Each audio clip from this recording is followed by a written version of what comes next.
Recently, I got successfully rage baited on Twitter, so I'm making a video to recoup my losses. Today, we're talking about animation. The tweet that's responsible for this unhinged rant that I'm about to go on is actually a two-parter. The original and the quote tweet. This was animated in 1987, and it's above a 30-second clip of a dude in a mech doing all the basic checks. And yeah, it looks good. But this was animated in 1987? That's not really how animation works. One thing you have to understand about animation and art in general is that the concept of aging doesn't really apply. You have countless paintings that were created hundreds, thousands of years ago, and they still hold up to this day. New and experienced modern artists still routinely study and learn from the old masters. Animation, as me and you know it, is a fairly recent art form by comparison, which means we can't really go back all that far, but the concept remains the same. Good animation, regardless of the era, will look good. I can pull up a scene from Tom and Jerry made in 1940, and it's gonna have all the hallmarks of good animation. Squash and stretch, timing, the whole works. A caption like this one makes no sense because time period has nothing to do with quality of good animation. With that being said, animation has improved.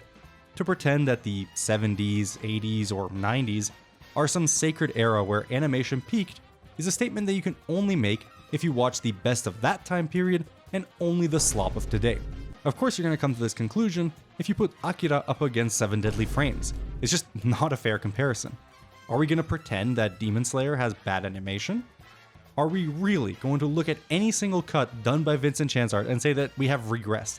Most artists that continue to create will inevitably get better with time. A lot of those same animators making peak animation in the 80s or 90s are still around today. Yutaka Nakamura, for example, is an animator that had a hand in some of my favorite cuts in Cowboy Bebop. They still look incredible to this day, but you'd have to be willfully ignorant to say that his skill level has decreased or plateaued since he created these. Almost a decade later, the dude made one of the most impressive sword fights in animation history for Sword of the Stranger. Even more recently, his work on Frieren is downright gorgeous. Insane perspective, incredible clothing animation, and movement, as well as a full-ass 2D dragon for multiple cuts. That is especially difficult to do in animation. That guy is a monster. Now, I know the post is broad in nature, so while animators like Nakamura might be exceptions, the rest are terrible frauds, right? Well, that's kind of what they want you to think. However, that's a flawed viewpoint. Nakamura was still an exception back then as well. Just like most industries, you're going to have a majority of people that do a good enough job, while a small percentage excel far above the norm. What has actually happened is that there are more top-tier animators today than there have ever been before. Digital has made animation accessible to anyone with a tablet and a pirate flag, so you're seeing unprecedented amounts of talented people from all over the world create. Whether it's fan animations uploaded to YouTube, or people working from overseas that manage to find a role in your favorite animes. The barrier to entry has been slowly being lowered year after year, and as a result, more and more talented people that normally wouldn't get the chance to work on these projects are actually getting hired. Everything I just said is a fact 1000%. If you have a differing opinion, you are just wrong. The thing about older anime though, it also had the same problems.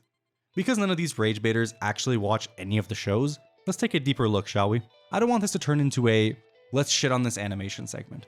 The team of people that made this sequence are all very talented, and visually, I think it's quite nice. With that being said, the quote tweet with over 200,000 likes is making the claim that we don't have anything of this quality anymore. So let's look at the actual animation happening here. We start out with a neat shot of the top part of the leg gently pressing down onto the foot. Only the top part and the tubes are actually being animated, but it looks good and the attention to detail is great. Look at how this little knob turns clockwise and backs as the motion is done. The next shot is more detailed, and unsurprisingly, only the rotors are actually being animated. After that, we've got a hand clutching the control stick. Only the fingers, not even the full hand, are being animated. The following cut has even less movement, with only the display changing. Another super detailed drawing, but only the fingers on the comparatively less detailed person are moving. The fingers on the robot's hand are also way simplified, so that the animation is easier to make. Next up, all detail, no movement outside of the lenses closing and opening. A super quick shot where a cinder block with almost no detail as well is crushed, and one more cut of only rotors moving left and right. A machine gun, you get the picture. While this is all super simple animation, in the context of what's happening on screen, it's perfectly acceptable, and most importantly, it makes sense. There's no reason for the entire mechanical body to be in constant movement. That's why the animators can spend a lot of time making the drawings look phenomenal and detailed. While the opening sequence does look good, even though the animation is limited, the rest of the OVA is average, lots of still shots that endlessly pan, lower detailed mechs to make the sparse moments of movement actually look good, and plenty of off-model characters later, and what you get is a very average project. Let's go up a year or two. Potentially my favorite anime of all time, Legend of the Galactic Heroes, has some of the most mediocre animation I've ever had the pleasure of watching. Characters are usually sat there, with only their mouths flapping and sometimes moving their bodies to walk in and out of the scene. In the context of Legend of the Galactic Heroes, the limited animation is fine. The characters don't need to be exploding into impact frames every 10 seconds because it's a drama focused around humans. However, even in its action set pieces, they're never anything too outstanding, and I'll take most of anything from today over that. Good animation has never been the norm. Every period has had its Demon Slayers, its Cowboy Bebops, its Seven Deadly Sins, its Great Teacher Onizukas. Anybody that makes the absolute claim animation was better in XYZ year just has no clue what they're talking about. What I would consider to be the issue is oversaturation and art direction. And maybe that's actually what these people mean when they say that the animation today is bad. I find the look of your average anime these days to be pretty boring and uninspired. Super bright, highly saturated colors with no real thought put into them make a lot of shows feel very bland. Instead of a cohesive world, I feel like I'm looking at a toy promo. Regardless, this has nothing to do with animation quality. Animation is movement, not just pretty visuals. I will always personally prefer the darker, grittier look of older anime, but plenty of projects today can quite comfortably compete with the aesthetic. Frieren, Dandadan, Chainsaw Man, these are all shows that I think have a beautiful visual identity that is on par with the older stuff. The bigger problem though, oversaturation. This is what I mean by this term. Look at the list of anime made in the year 1987. Okay. Yeah. Decently sized list. Now let's peep 2025.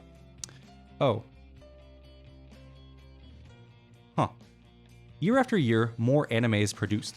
Animation companies today have gotten ruthlessly efficient at pumping out content. Since there's such a big demand for anime, they're heavily incentivized to spend less time making one thing look perfect, and instead on making something passable so that they can jump straight into the next project. And since not every show is created equal, the vast majority of them will end up being slop. So while in 1987 you might have had a handful of good shows, OVAs, or movies, your pool of anime was also way smaller. Nowadays, even if the ratio of good to slop is similar or higher percentage-wise, it just feels like a never-ending stream of dog shit to find something good. But when you do find something good... Another thing, have you noticed how every time a post like this is made, it's always a shot from a movie or a 15-minute OVA? Really makes you think. Anyway, I want to quickly talk about traditional versus modern animation. Whenever someone wants to give their opinion on animation and they bring up the term hand-drawn, 99 times out of 100, you're free to block them. Anything else they've got to say is probably just as stupid. Think about this term for 1 second. Hand-drawn. How do these people think 2D animation is made? With their feet? ChatGPT? It's not 3D, there's no models, no rigging. A human artist picks up a pencil and they fucking draw. The act of drawing on paper versus digitally has some differences, but the core remains the same. If you gave me a regular pencil, I can draw the same thing at roughly the same quality as I would digitally. Digital provides nice quality of life tools like undos, liquefy, or being able to flip through the animation as many times as you want, thus eliminating the need to hunch over every time you want to preview it. But a skilled animator is able to create great work with both mediums. Take Vincent Chansard as an example. For his part in the Sukuna vs Maharaga fight, he animated the majority of it digitally. However, when Maharaga gets launched into the water, rather than leaving it up fully to the composition team, the guy brings out the watercolors and does the whole thing himself. What we get is an incredibly unique sequence that perfectly blends digital with traditional. Digital tools don't make him a better artist, he's just that fucking good. Also, let me lean in real close for this one. Animators today, and those that animated in the 80s as well, a lot of them still animate traditionally. So this notion that modern animation sucks because it's no longer hand-drawn falls completely flat on its face. I think 3D is the biggest component in people's disliking of modern animation. And this one I can get behind for most anime. CG in Japanese animation isn't particularly good. Rather than it being its own art form, the way it's usually implemented is as a cost and time-saving crutch, which leads to it looking...